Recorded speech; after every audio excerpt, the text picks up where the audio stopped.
So, lesson 4.01, we're going to focus on this empire part of the story, the Age of Empires, looking specifically at Persia, which in a lot of ways was the archetype that a lot of other empires would follow.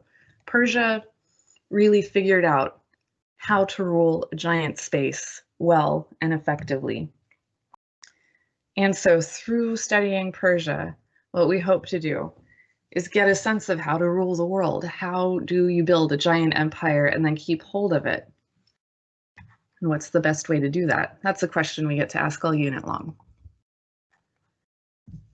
The main thing that we need to learn today is just the concept of empire, what they are and how they work. Remember that as early civilizations grew, eventually the need for more resources often caused conflict. That means like violence, war with neighboring civilizations. And when one strong civilization conquered a different one, it formed an empire.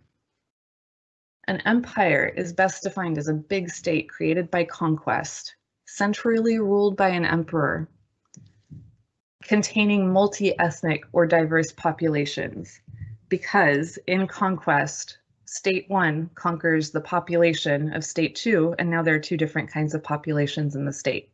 So empires tend to be pretty diverse.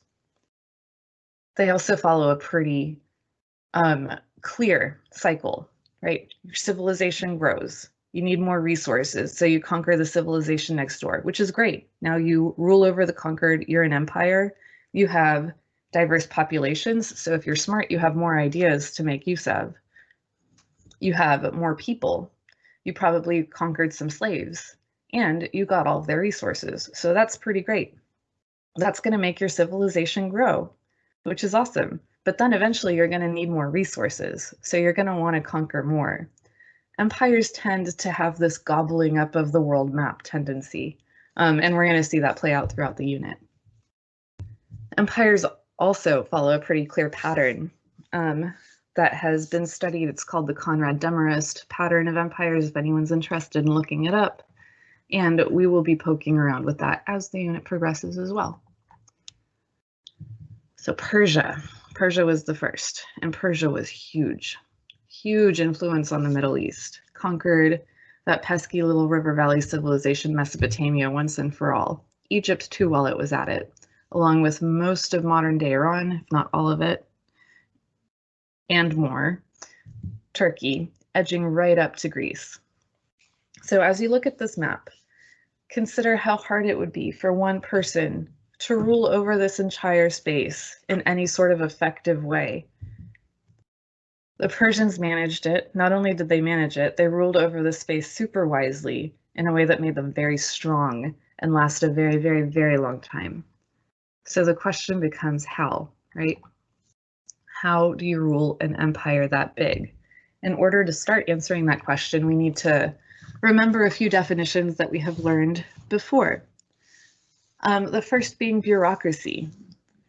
A bureaucracy, remember, it comes from the French word bureau, meaning desk, which is why it's impossible to spell.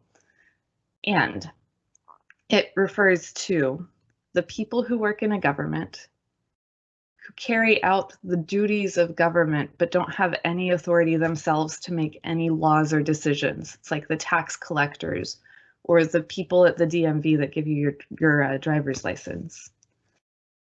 We need to remember that infrastructure relates to like massive building projects for the good of society, like roads, and in the classical period for Rome, aqueducts, which are pictured on the bottom, which bring water from a really, really far away distance to a city, which is pretty convenient. We also need to remember that empires or strong states formed when a strong state conquers a weaker nation and absorbs it, usually for resources.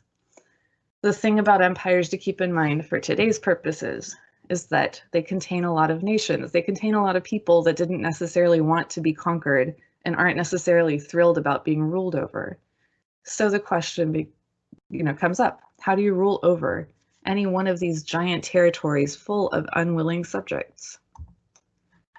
Persia starts to give us some answers.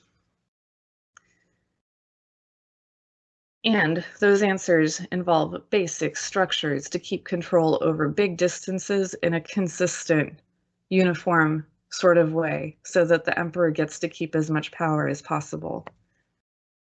Persia shows us that effective empires build infrastructure. Roads are so critical to the success of empires and transportation systems. With roads, you can have trade, which brings in money, but also you can move around an army pretty easily. And you can communicate with different parts of the empire. And as you'll see in your classwork today, the Persians developed great ways of doing that. And the first postal system, really. Second, effective empires implement effective bureaucracies to enforce laws over great distances.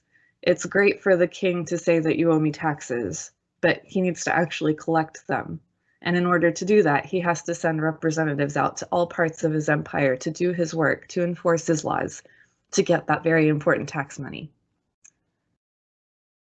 Third, effective empires, to the greatest extent possible, standardize things. Make it so that everybody in the empire is using the same currency, the same coinage, the same weights and measures, and ideally speaks the same language. You can do that, you have a big territory that's much, much easier to rule over.